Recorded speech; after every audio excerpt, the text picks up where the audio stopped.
Welcome to Short Scary Stories, episode 16. 1. Scary Misinterpretation by mygoatisblue on True Scary Stories on Reddit.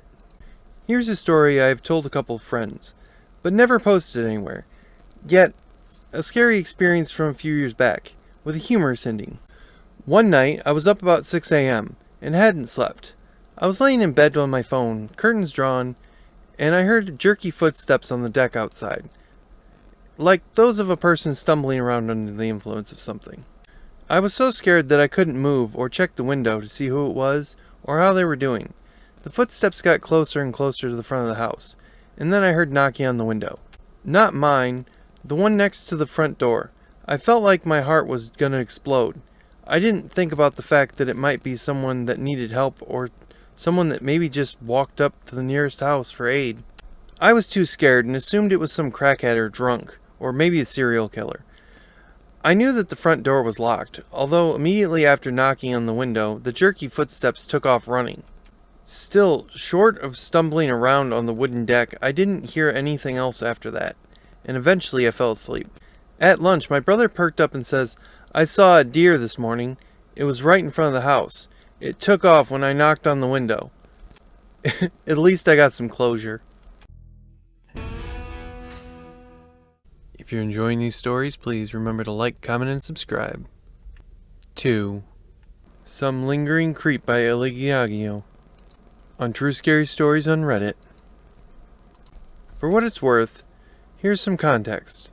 I live with my parents and my little brother on a farm in the countryside of Tasmania, just outside the town. It's too long to walk, but a short drive. There is around 7 or 8 houses on a 2-kilometer gravel road that I live on. So, my neighbors are sparse, but not far. My gravel driveway is about 60 to 100 meters long.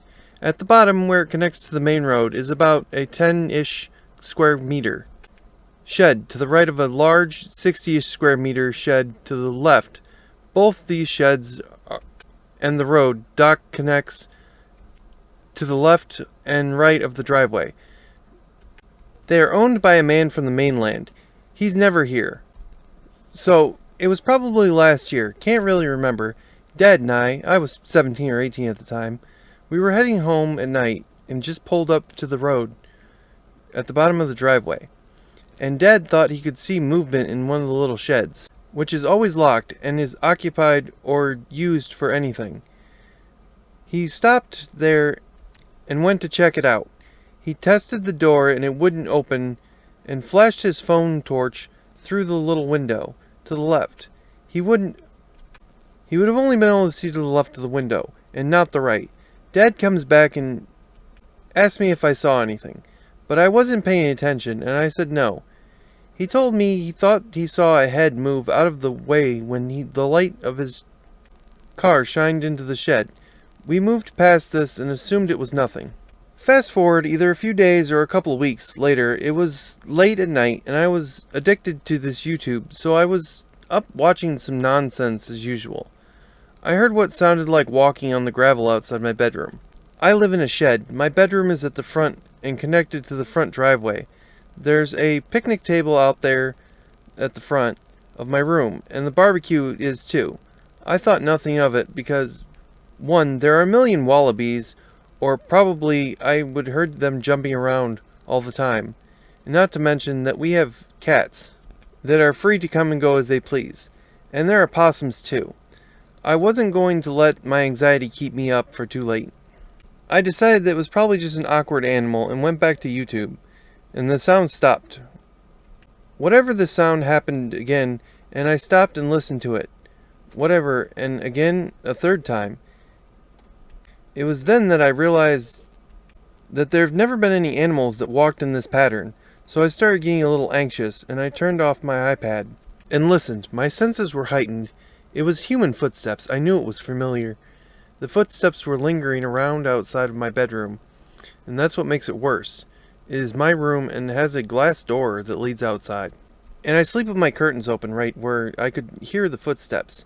I was freaking out, 'cause who was it? I got out of bed and looked outside. because the footsteps ventured into the grass and back to the right of my room, so they wouldn't have seen me if I looked outside. I could see the figure of a man in a hoodie, and went right back to bed. I'm so glad that Mom is a light sleeper and wakes up at the quietest noise. She must have alerted Dad, who went to the front door and aggressively asked who it was. The man was looking for one of my older brothers. I think he kept mumbling my brother's name, and that's all I could make out. My dad told him to F off. He bolted down the road. 2 older brothers don't live with me. They're delinquents, and this is their legal address. It must have been the man from the shed, 'cause Dad looked in again the following day, and it looked like someone was squatting in there. Sorry for the long story. I know it's not that crazy of a story, but when you're a teen who gets night anxiety, it's pretty freaky. 3. Late night car chase with a deranged Uber driver by legit wannabe on Let's Not Meet from Reddit. I live on the outskirts of one of the largest cities in the Northeast, in a quiet section of the city with a small town feel. I go to the gym in the suburbs. I was headed home after a pretty intense workout, ready to go home and pet my dog and take a much-needed shower. Now, to get back to my section of the city from the suburbs, there's an old 4-lane bridge that leads into the few of the main streets. The lanes aren't separated by markings, but there are signs on the bridge and everyone respects that it's 2 cars to a lane. As I was driving across the bridge, I stay in the right lane to go straight across, as the left lane is to turn lane. As I reached the end of the lane, I noticed that there is a car at the end. It was over in my lane by about a foot, and I did my best to cut around him. One of my tires ended up a bit on the sidewalk. I made my way into my lane, and I glanced over at him. I didn't flip him off or act aggressively, but I'm sure my face expressed my thoughts. The light turned green, and I went straight across, and I noticed that the car had been blocking the lane, despite being in the turning lane, went straight as well, looking at me in my rearview mirror. I could see illuminated the Uber light on his windshield. I continued up the residential streets, stopping at each stop sign up on the way, and the car remaining behind me the whole way. As I was already thinking, this guy doesn't know how to drive, I kept an eye on my rearview mirror as I approached another main street in the area. As I was waiting at the light, I noticed that the guy had turned his Uber light off, and something in me realized that there was something wrong. I'm not sure what it was, but the Uber light gave me some sort of comfort that this guy was working, and his conscious act of turning it off made me very uneasy. As I turned onto the main street, I made the first left that I could, and the Uber made the turn behind me. I was now in a residential street, but as I knew the area, I drove at a consistent pace, making a couple of turns ahead towards the highway. The Uber pursued, but his bumper was about 1.5 feet away from mine. Halfway down the residential street, there was no doubt in my mind that I was being pursued. Now, despite having a very buttoned-up office job and soft-spoken personality, I don't necessarily think I'm a prime target. I'm a big guy, between 6'5" and 6'6", a little under 220 pounds of muscle, and I have a ton of tattoos. I'm sure this guy saw me as I pulled up next to him on the bridge. From my glance at him, he looked to be much older and smaller than myself, while thoughts of pulling over and escalating things did cross my mind. The rising gun crimes in my city, that thought was gone as soon as it came. All I could focus on was getting to a safe place and making sure that this maniac didn't find out where I lived. As I turned onto the highway, he followed again, cutting across several lanes and escalating to catch up to me. I made the first right I was able to, then led him down a winding maze of back streets, his car inches from mine. I wasn't paying attention to stop signs or one-way signs or even speed limits at this point. I just knew I needed to get away from him. All the while, the Uber driver followed, matching my speed and taking every sharp turn that I did through the maze of streets. Then I realized I needed to get back to a more populated area, in case this guy decided to shoot me or hit me with his car. I headed back in the direction of the main street, and then I spotted out of the corner of my eye a parking lot of a fast food restaurant that provided a shortcut to the main road. I blasted through the parking lot, this man speeding in after me. I felt hopeless, as if this guy was willing to follow me through all of that. He couldn't stop until he caught me. I weighed my options. I turned onto the main street again, and the police department was about a 10-minute drive away. but there were several lights and crosswalks between myself and safety. I decided that I would head through the back streets. I was trying my best to lose him as I went.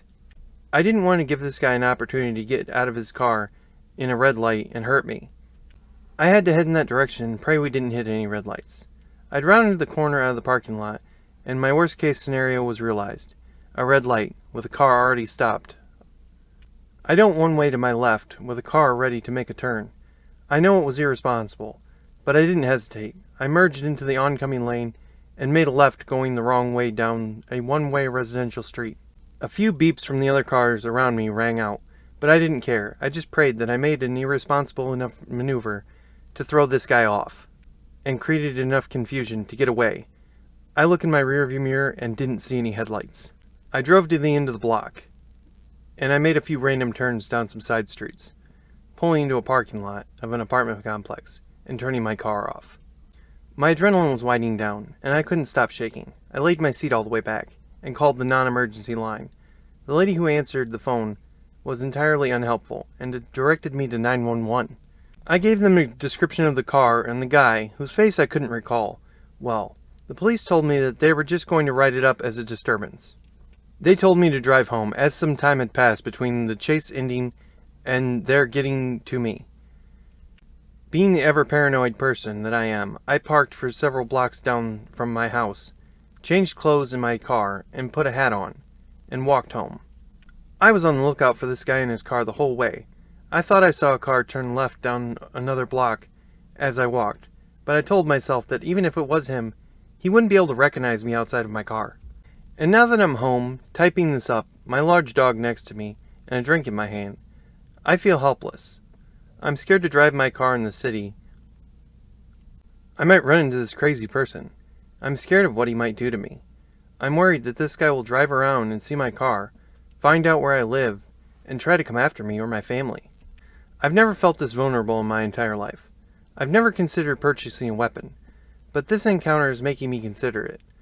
All I can do now is try to move on, and hope he doesn't get any rides in my area. So, deranged Uber driver who chased me through blocks of streets in the city because he didn't understand traffic patterns, let's not meet. And that's where our tale comes to an end, for now. Did the shadows of the story linger in your mind, or did they vanish with the dawn? Remember, darkness isn't always about what you can see. It's also about what you can't. If you enjoyed the chill down your spine, don't forget to like, comment, and subscribe for more eerie tales that will haunt you. Until next time, keep your lights on and your doors locked. And sweet dreams, or rather nightmares. I'll see you in the shadows. And remember, don't shoot the messenger.